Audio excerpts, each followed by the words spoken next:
Hi there, everybody. Happy Labor Day evening to you. It's meteorologist Matt Wintz. Hope you all had a wonderful weekend. We had fairly tame weather over the weekend. I think it played out perfectly for picnics and all that good stuff that we had going on. But now it's back to business, and Mother Nature is getting busy. It's going to be a very busy week around here. We've got an active pattern. It all starts tomorrow. We've got a very potent front that's going to move in here. I think we have a real good shot at some strong to severe thunderstorms later in the day tomorrow. So we'll talk about that in this Region Weather Live update. We'll let some people join. We'll answer your questions. We'll take you through it coming up.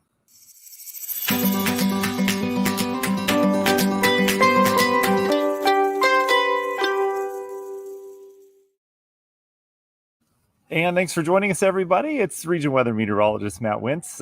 Again, hope you had a nice weekend. Want to say hi to Dan. I love your little saying there, Dan. You could be my next promotions team manager. I've never had one, so you would be the first with that. And Abigail, thanks for joining us this evening. Everyone else as well. All right, let's get to the maps. Quiet day today, right? It wasn't too bad of a weekend, but things are going to start to change, as I mentioned. It all starts with what we have going on in the Dakotas right now. This is your satellite, but it's enhanced, so the colors show you how cold the cloud tops are. Basically, what I want you to look at this and see is the movement, right? Everything coming at us from the northwest. And you can see how some of it's coming at us a little quicker than the rest, and that would be this area coming out of Montana. We have an upper level jet that is screaming into the U.S. right now. Jet stream anywhere from about 5 to 9 miles up. It's where the jet flies, right? Where they can catch a ride on that fast moving flow of wind. Well, that fast moving flow of wind is coming in around 130 miles per hour. So there are some serious wind speeds with this jet stream coming in. And what that's going to do, much like if you had a tub of water and you push your hand through it really fast, you would see those little spin ups on the side, the little eddies, right? Well, that's exactly what's happening in our atmosphere right now. We've got a real good push coming in with the jet stream. It's going to spin on the top end of that up here towards Minnesota. And we're going to see a low pressure develop overnight tonight. It's already starting to develop, but it's going to become a pretty potent area of low pressure as we go on in the daytime tomorrow. So how does that impact our forecast? Who cares, right? Like, what's going to happen with this? Well, as that low develops, it's going to do two things. As we go through time here, you can see what the model run is showing. We're going to develop a really strong southwest wind. So low pressure is just that. It's actually an area in the atmosphere where the pressure isn't as high, right? High pressure pushes down. There's a high area of pressure. Low pressure is an area, it's kind of like a vacuum where you have air that rises because it's lower, so that produces the clouds. But all the air around that low pressure has to fill that space. So you get wind that fills the low pressure. So as this low strengthens off towards the north, we will see wind that comes in and fills that space, right? So it's going to turn really windy around here tomorrow. I think we'll have gusts 20, 30, maybe even 40 miles per hour at times. It's going to be warm because that wind is going to bring in warm air from down near Texas and New Mexico, and it's going to funnel it all the way up into the region. So we'll likely have highs tomorrow, mid and upper 80s, approaching 90. We're also going to have a little bit more humidity as well as that gets pulled in. All this getting pulled in because of that low pressure that's going to develop. And then we'll have storms, right? So there's a frontal boundary that'll be on the southern end of that low pressure. And I think we'll have storms develop tonight, areas of Minnesota and Wisconsin. Here's kind of the latest model run showing kind of the thinking on how this develops. But watch what happens as it moves in. So this is tomorrow afternoon. Midday, we're fine. Early afternoon, we're fine. It'll be warm. It'll be windy outside. Great day. Not bad, right? It's tomorrow late afternoon, about 5, 6, 7 o'clock, that we'll watch some storms on radar in areas of Wisconsin and northern Illinois. And those will likely further develop. You see what the models do with these? They really blow up this line because we're going to have a cap on the atmosphere during the day. So that means these clouds can only go up to a certain height. They're being prevented. There's a little layer of warm air aloft that prevents them from getting, crazy.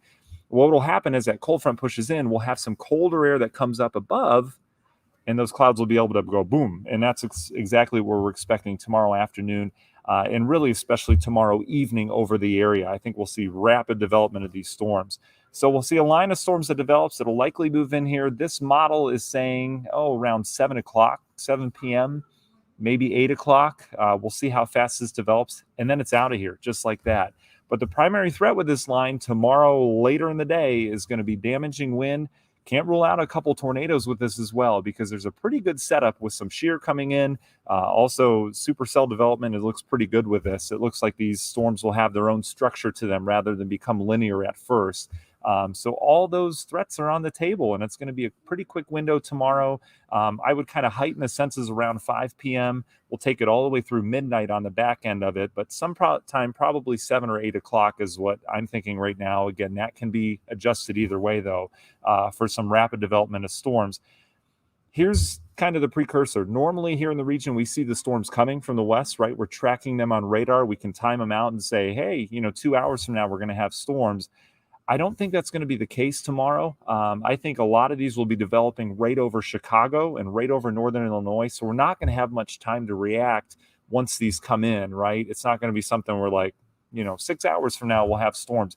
We'll know when they're going to move in once they pop in the Chicago area. So models have been pretty consistent in handling that. But you can see that's a pretty robust line of storms that moves through, and then very quickly it's out of here. On the back edge of all this, we bring in another fall-like air mass. We may even have some. I always laugh every every year this comes along. We may have some lake effect rain. I don't know why that's funny, but it blows my mind every time when it gets cold enough to develop lake effect, because we know what's after lake effect rain, right? So that's kind of where we're going with it, as we're going to have a pretty nice air mass coming in. So that's the setup. Couple other things I wanted to show you here. I do want to show you temps, because this is pretty interesting. You see, as we go through time, this is tomorrow afternoon. Look at how warm we get on that strong southwest wind. We're well up into the 80s, likely 86 to 88 degrees, depending on where you are in the region. But look how quickly that temp drops. Once that line goes through, we'll probably go from 86 or 87 down to the 60s tomorrow late evening. So 11 o'clock by midnight, we could be in the 60s. And then we've got just a refreshing air mass behind that, blowing in from central Canada. So it's going to be really refreshing behind that. In terms of humidity, this is your muggy meter that we push out every now and then, but you can see how there's a little pool of moisture that collects along that front. So it's going to get humid around here right before those storms hit, as you'd expect, and then really dry air blows in here after that. So that'll feel pretty nice. Last dynamic I want to check here is the CAPE, or the juju of the atmosphere, the energy of the atmosphere. And you can see there's not much going on during the day. It's very stable throughout the daytime. I think we'll see lots of sunshine out ahead of those. But you see what happens, that little ribbon of instability develops out ahead of it. That will give those storms lots of juju to be able to not just develop, but to maintain themselves as they move through. So that's what we're dealing with. We'll go back to this, and I'll let it loop. This is the latest model run of the NAM now, and you can see it's got a pretty decent solution on that. The HER model, if you follow along here, that shows pretty much the same thing. All the models are grasping on this, and it's a pretty slam dunk kind of forecast with this, because this is a real potent low pressure that's going to be moving in here. So let's answer your questions for you, then I'll get you on your way tonight. I hope that helps. Obviously, we will be here to track these with you tomorrow as well. And again, daytime's fine, early afternoon's fine. It's really that evening rush hour and beyond that we'll need to have heightened senses and awareness around this. And again, all modes of severe weather are possible with this. More than likely, we'll have damaging winds. Not everyone will see these, but I do think it'll be a pretty decent shot at severe weather for most of us. But damaging winds, and there is a tornado risk with this tomorrow. Not to scare anybody, just to let you know, we'll be watching for that in some of these thunderstorms. All right, so let's go back through your questions here. Bob asked, I want to go back to Bob's comment here. He says, should I shut my house before I go to work in the morning? I'm gone at 5 a.m., home at 4. Bob, I don't think so. Go ahead and keep the windows open, whatever you do, however you feel safe in your neighborhood. Let's just say that. I wouldn't keep the front door open, but you'll be okay. 4 o'clock, these storms should still be west of us. It'll be more towards evening, all right? Ginny asked a good question. Do you think this could be a derecho? I don't think so. I don't think this is going to last long enough. A derecho has to travel a certain number of miles and have enough wind damage reports with it over a certain extent of time. And I don't think this will be this. I think this will be explosive storms. I do think there'll be lots of severe weather with this, stretching from Michigan, probably back down towards Missouri, as this line's going to get pretty extensive. But then it fades tomorrow night. This is going to be driven on daytime heating. This isn't going to be one of the situations where the storms last all night. I think they'll fade as the night goes on, and they'll redevelop the next day. Great question for sure. Heather's ready for fall. I appreciate that. Wow, Teresa, to finish out my first 12-hour shift in over a year. First of all, congratulations that you're back to 12-hour shifts, Teresa. But boy, I'm sure you appreciated not having those 12-hour shifts for sure. Jennifer feels the same about that. They do not like those. Chris says, so possible for a tornado. Yes, Chris, there actually is a chance for a tornado or two tomorrow out of these storms. Where that would be, still way too early to tell. We'll have to see how these storms develop. Biggest chance for a tornado would be when these storms first develop, the first couple hours, because I think after that it'll become more linear. We'll see more of a line with this, whereas a tornado, you can get tornadoes with lines of storms, but often that's a damaging wind event. The real tornado threats when they're supercells, when they're individual cells that can rotate before they kind of congeal into a line. So it would be early on. So that would be, 6, 7, 8 o'clock. After that, I think it would be damaging wind as of right now. Rob asked a good question. Looks about half an inch of rain or so. Yeah, Rob, this is going to be a pretty quick rain event tomorrow. We are going to see some heavy rain with this, depending again on how it develops. A popular question I get, I haven't seen it yet, but a popular question I get is, will this miss us? Because Northwest Indiana, we tend to have this little split that happens with storms. And I could see that as well. But the likelihood of, I think, these storms missing us is going to be pretty low tomorrow. I think if it were to miss us, it would be because that line didn't fill in all the way, right? The model looks like a solid line, but we've seen situations in the past where it hasn't quite filled in all the way. Maybe it fills in past us. But again, the threat is there tomorrow for some pretty robust storms for sure. Dorothy says, I must be at work. Must be at work. Be safe. I am at work this evening. It's, laboring on Labor Day. I'm sure some of you are doing that as well, so that's okay. Portage Streets and Sanitation. We appreciate your follow, by the way. I think that's pretty cool. Possibility of wind gusts tomorrow. So, I would say 60 mile per hour winds with these certainly going to be possible. Here's what creates the strong winds. It's all about what's happening up above us, right? In the summertime, when there's not a jet stream to deal with, you can get wind from cold air up inside the thunderstorm that crashes to the ground because cold air is heavy and dense. That's not the case tomorrow. Tomorrow, it's all about the jet stream. So we're going to have a jet stream above us hauling probably 80 to 100 miles per hour, way up in the clouds. Storms can rise up into that, and the updrafts and downdrafts can take that air down to the surface. So why did I say a 60 mile per hour wind? Because I don't think 80 to 100 mile per hour winds are going to make it all the way down to the surface. But the damaging winds on order of 60 miles per hour are certainly possible tomorrow. Again, not everyone's going to see this, right? The threat is there, and we'll fine tune kind of where those storms are going when the time comes for sure. Dorothy, yeah, we'll be able to do an update tomorrow for sure. We'll keep you apprised of what's going on here. JW says, what causes the storms to go linear? That's a great question. So a lot of times it's the front that's doing that. So you have these storms that pop.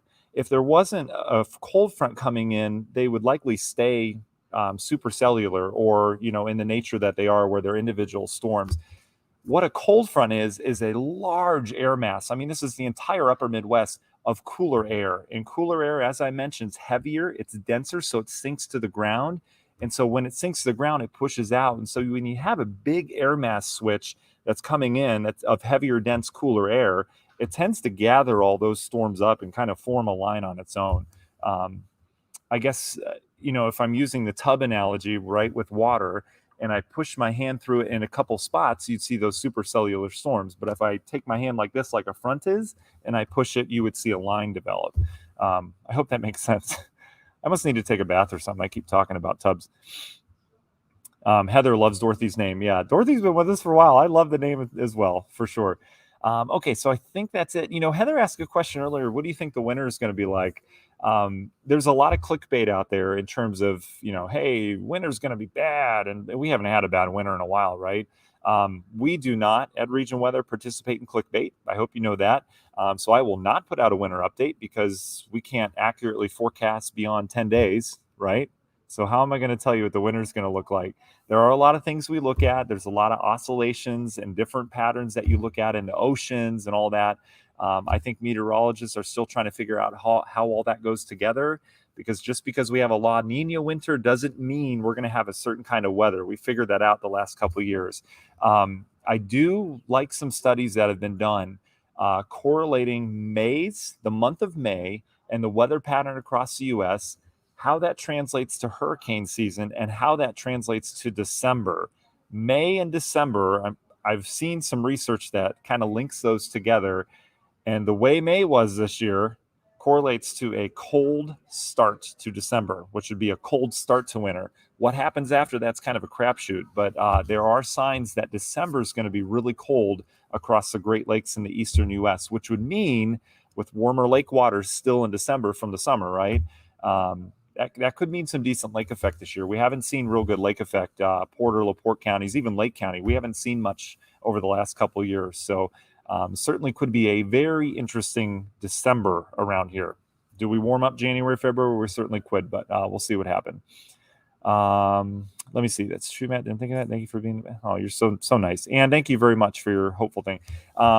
Robin, I'm not sure tomorrow. I've got a couple newscasts I need to do. I will likely be pushing some updates along in terms of real-time tracking. So when those storms develop, you can look for an update on our region weather page, which is where you are now, unless you're watching us on YouTube. But we'll definitely have updates throughout the day. In terms of a live broadcast, it'll have to be between my news hits here. So can't guarantee live. I'll try. But we'll definitely have updates for you on the page in terms of radar analysis, all that good stuff. Hey, Danette's on here. Hey, she's a good friend of mine and my wife as well. So good to have you on here. You missed the bulk of the talk here, Danette. Storms tomorrow. Tell everyone, tell your friends and family. And we'll kind of wrap this up as well. But yeah, we'll have storms tomorrow. Again, this is after noon, early evenings when we'll start to watch them. My gut says anytime after 5 o'clock. My gut says 7, 8, 9 o'clock is when they'll hit, but we'll have to see. They'll develop in Chicago. They'll move in. Damaging winds. There's a tornado threat with them, but again, we're on it. A lot of people, Carrie says, we've been fortunate with the weather all year. We definitely have. And Sherry, you're welcome as well. One of the things about tornadoes and stuff like that, when I do school visits, a lot of people, you hear tornado threat. That's scary, right? No need to be scared with that. Just be prepared, right? Much like doctors know the different parts of your body and how to fix them. Meteorologists, we can look at the storm and we can dissect exactly where those tornadoes are, where they're popping up, all that good stuff. So just the most important thing I can tell you is just make sure you're connected to a weather source, whether it be us or a TV side of things. Either way, you want to make sure you're connected to someone who can dissect that storm and tell you exactly where that tornado would be, if there is one, right? Sherry, you're welcome.